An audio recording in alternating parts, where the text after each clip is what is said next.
It was supposed to be an ordinary day in the quiet lakeside suburb of Ggaba. Children loved. Swings moved gently in the midday breeze. Caregivers watched over toddlers playing without a care in the world.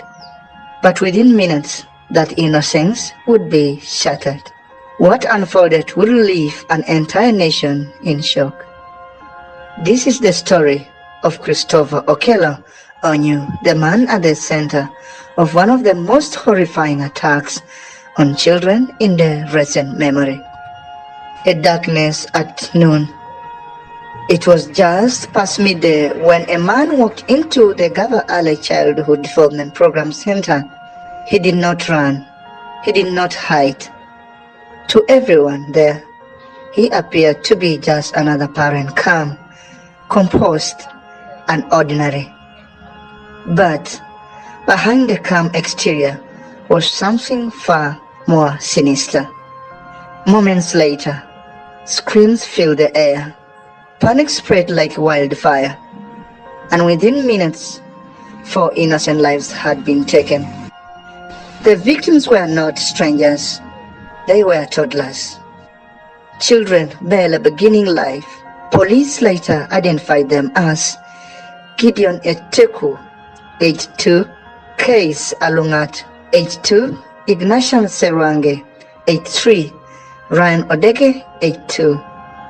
Their bodies were taken to Mulago City Mortuary for post-mortem examinations before being returned to their grieving families. For the parents, there are no words, only questions. What did our children do to deserve this? Who is Christopher Okello Onyum? The suspect was identified as Christopher Okello Onyum, a 34-year-old man from Nyoa district. But what makes this story even more disturbing is not just what he did, it is how he did it.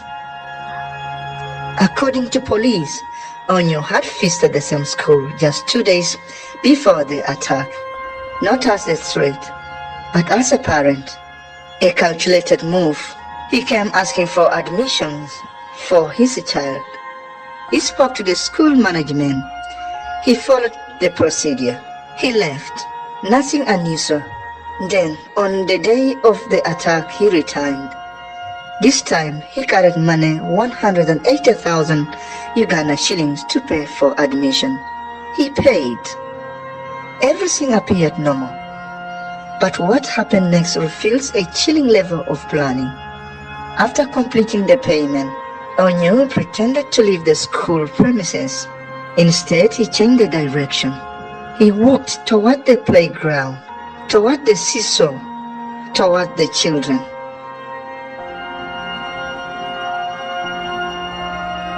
Now, let's look at the attack. There were 14 children playing. Within seconds, the situation turned deadly.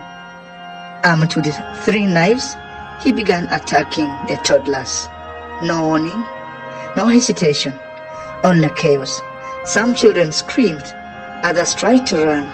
Caregivers rushed in, but it was too late. 4 children lay lifeless. Others narrowly escaped. The community strikes back.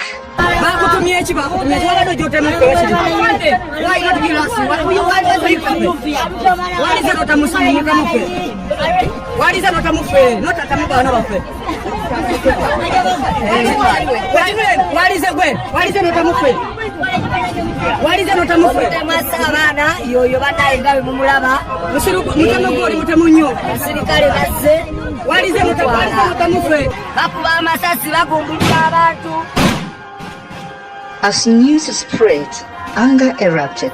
Residents of Ggaba rushed to the scene. What they saw fueled rage. The community wanted justice. Instant justice. Mob justice. Onyum was quickly surrounded, beaten, dragged. Many believed he would not survive the crowd, but security forces intervened. Police, supported by the army, fired bullets into the air to disperse the mob. It was the only way to save him from being launched. naye abasirikale bagezaako okugumbulula abantu. Abasirikale bagezaako okugumbulula abantu batwale omutemu, naye abantu bakasuka amanja nga we mulaba bakubira omuliro mu kkubo bagamba omutemu talina kyalaga. Nga we mulaba abatuuze eri bekalakaasa bagamba omutemu talina gyalaga. Amasasi go gakyavugira ddala mu bungi, bagumye omutwe mu kkubo. Omutemu asaze abaana bana nga n'okutaano ali mu mbeera mbi. Patulo yeeyo omutemu kwali era nga bamutwala nga mukulaba embeera bwetyo bweri. Amasasi go gakyavugira ddala gatulikanga mberenge. Omutemu bamaze okumutwala era abo omutemu bamaze okumugyawo ku siini, naye amasasi go gakyavugira ddala. Abatuuze bakyakasuka amanja bagamba omutemu talina gy'alaga. Public response. According to Rachel Kawala, the suspect is now in custody at Kabalagala Police Division. Investigations are ongoing, but one major question remains unanswered. Why? What could drive a man to target innocent children? The disturbing words. Witnesses and authorities report that Onyum made chilling remarks during or after the attack. He allegedly warned that even if he were killed, similar attacks would continue to happen to Ugandans. A statement that has only deepened fear across the country. Was this an isolated act or something more? So far, authorities have not confirmed any wider network or motive.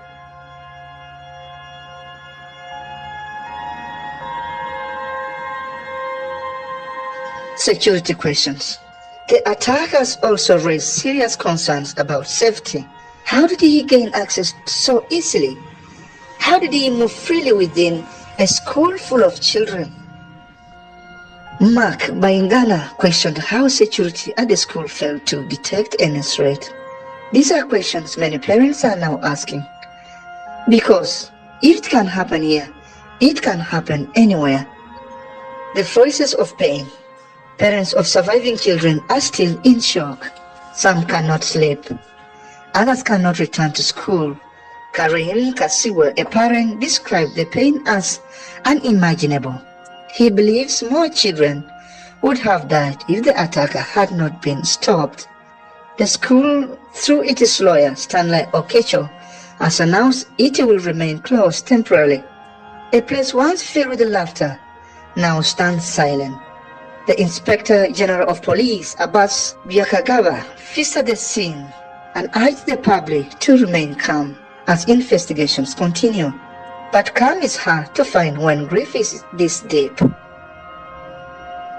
This tragedy has shaken not just Ggaba, but the entire country. It has exposed vulnerabilities, it has raised fears, and it has left behind families whose lives will never be the same again. Christopher Okello Onyum is now in custody, but the deeper question remains, what creates a moment like this? Because behind every act, there is a story. And until that story is fully understood, the fear lingers. 4 young lives are gone, a community is broken, and a nation is left searching for answers. For more in-depth stories and breaking news, don't forget to like, comment, and subscribe.